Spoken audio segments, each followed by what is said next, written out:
All right, well, thank you, everybody, for being here.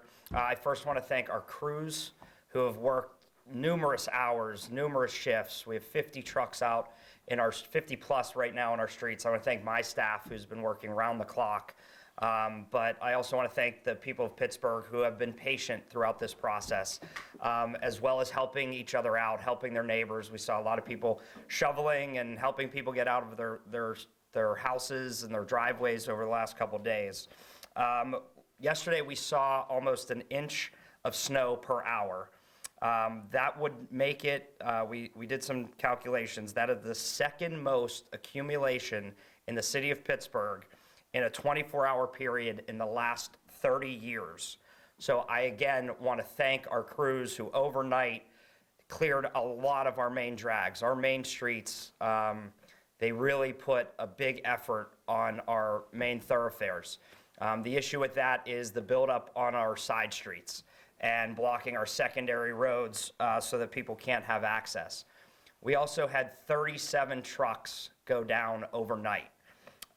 We know that temperatures are going to be dropping. Windshields could be up to negative 20 degrees. And with that, we are now declaring a state of emergency in the city of Pittsburgh, which gives us the power to bring in additional help and support, brings in contractors that are not only going to help remove snow, plow streets, but also help to haul out snow so we can get it out of our neighborhoods, off of our business districts, and allow people to get to work or school or wherever they need to be in the next couple of days. We have already started that process, so you will be seeing private contractors out in your neighborhoods over the next couple of hours. We do have another crew coming on today from 2 to 10. Our warming centers will still remain open, and we've already posted what those hours are at our warming centers across the city of Pittsburgh.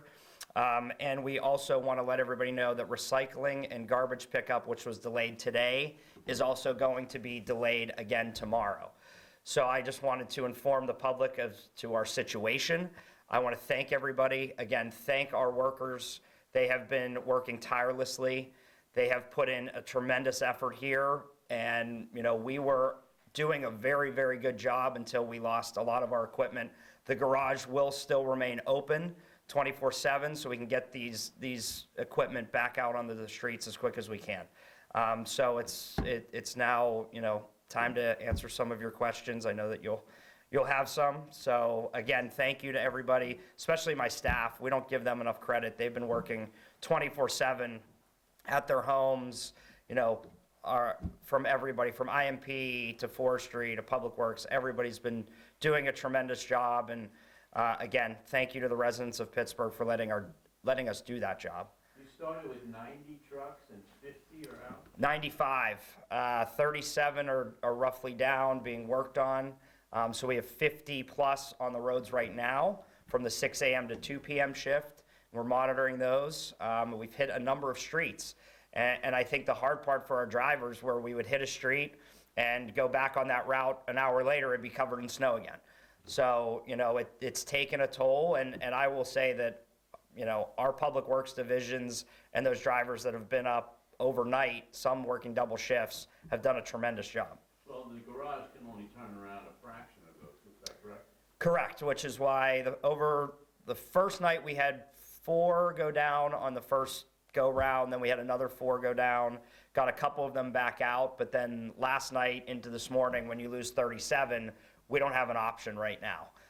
So it's nothing that the workers weren't doing. They were doing their very best. But with 37 trucks down, we have no choice but to do this. And, we want to make safety is a priority. That's the reason we're doing this. This is about the safety of the residents of the city of Pittsburgh. And we're not taking any chances, which is why, we're doing a state of emergency so that we can get the support that we need and that the residents need. You get money from the state and the feds in the state of emergency? No. Where do you get the resources to hire contractors and the like? Yeah, again, this is why we have reserves in the city. We also know we have budget issues that we've walked into. But this is something that we're not taking any chances on. So if we have to go into our reserves to save lives, we're doing it.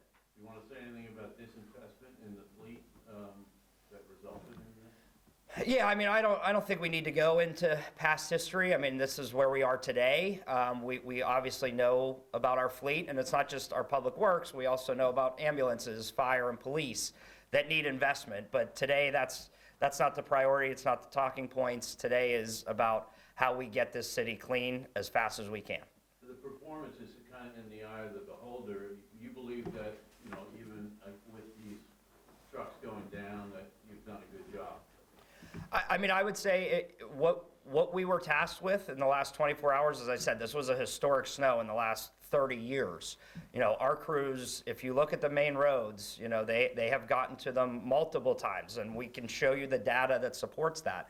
We understand, streets haven't been touched, and we're getting to them. But we just ask everybody to be patient. And when we had 95 trucks out, we were staying on top of it. But when you lose 37, that creates a problem.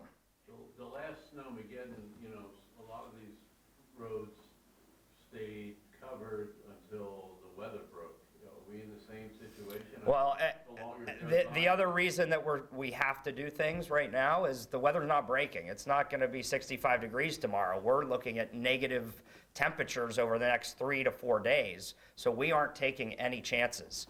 We're calling in as many people to help as possible while our crews are continuing to work every day. And the credit, it's hard. It's hard on them. And when the equipment goes down and you've been doing your best, they're also stuck. And I think that's a big problem. And again, we don't want to just say that, but we want to continue to thank them for doing their work. We're on the radio constantly, thanking every shift. In the middle of the night, getting up, thanking the shift workers, especially our first responders too, who are having to adjust to this and get into work so that they can be prepared to save lives.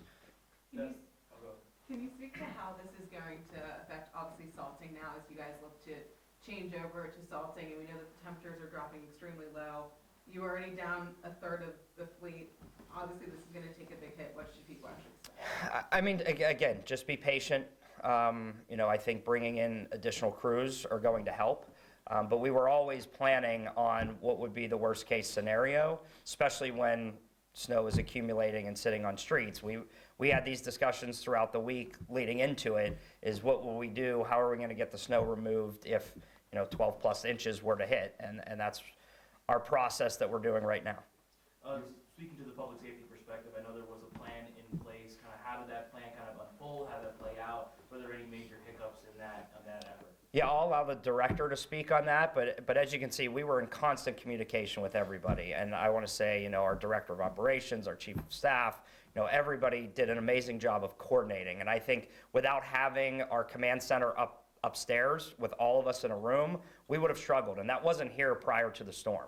So, we made an effort to get that ready so that we can have as much data possible and we can tell the people of Pittsburgh what's going on. But Public Safety Director Williams, I'll allow him to answer that specific question. Yeah, thanks for the question. Outside of what we would say routine, and when I mean routine, when we have snowfalls that come at a rapid pace, we've experienced some small challenges. This meaning our vehicles that might have some navigation issues, stuff like that, but nothing major to report. Very pleased about our response from all of our public safety bureaus across the board. I'm in constant communication with the chiefs, who are in constant communication with their supervisors and up-channeling all information that's appropriate so we can make the decisions. Additionally, we have had our operations center, emergency operations center, up and running since the beginning of the storm, actually ahead of the storm in preparation. So the cross-coordination between all their efforts and the virtual EOC and constant communication back and forth with all of those collaborators helped us, as well as we're in the snow command, to make some of our decisions. So the movement here, moving towards this emergency, again, is ahead of what we're expecting. The extended period of time we're going to have these cold temperatures make it more difficult for navigating our roadways. And additionally, we're going to see some tests of systems, meaning there are going to be citizens who are going to have plumbing issues, heating issues, and the like. And so those repair people would need to get out to make those responses. So we're trying to get ahead of it because the test of the system is coming. And so by doing this, by doing the emergency, being able to get out ahead of it, we can continue to deconflict and handle some of these challenges that we're facing. I want to last say about the phasing aspect of it. We still have the plan in place. Our chiefs are ready to respond. Their personnel and all their equipment provisions are still in place. They've activated only one portion of it, and we are ready to do additional ramp up if we need to. So they've been advised that they can move forward, but they already had plans in case the contingency was calling for it anyway. Do you still want drivers to be off the street? I mean, again, unless you have to be somewhere, we know people have to get to work. So, if you have to drive somewhere, please use the main roads. We have cleared them throughout the night. And I would say, please stay on main access points if you have to get somewhere. Do you have a projection for the secondary and tertiary roads? No, I mean, we have trucks out right now working on all of those. But no time frame, and I think additional support will only help, to move that number along so we get it done faster. Is there any particular areas that definitely will probably take a little bit longer than, I mean, of course you mentioned the secondary and tertiary roads, but even some of those main arteries that the trucks haven't been able to get to because of the drop in numbers and just issues getting there? Yeah, I mean, I wouldn't say any area specific. 311 lines are open. We're taking calls. I took a couple myself yesterday just to try to support and take down as much detail as we can. But I think, Chief of Staff Gilman has actually, he sits next to me in the room. We see where we're missing and what road was missed. And we know that there are a lot of gaps that need to be filled. And, Public Works has done a good job in filling those. When we see them, we report them and they try to get them as fast as we can, but no specific areas. We also have, basically real-time cameras all over the city looking at major intersections when something's reported as well. Hey, can I ask Yeah. you, just realistically, how many trucks can they turn around in a day? From the garage? Yeah. I don't have that number right now. That's why we do, right before every shift, we try to be as transparent and put out as many releases as we possibly can. Obviously, we're not naive. They're not turning around 37 trucks. But if we can get a couple more out, that only helps solve the problem.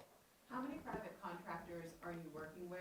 And I would imagine these aren't large-scale vehicles that they're bringing in, or they mostly bring in pickup trucks and things of that nature? It's a mix. I mean, they have some equipment that we might not have access to at this point. But to be specific on that number, we do not have that right now.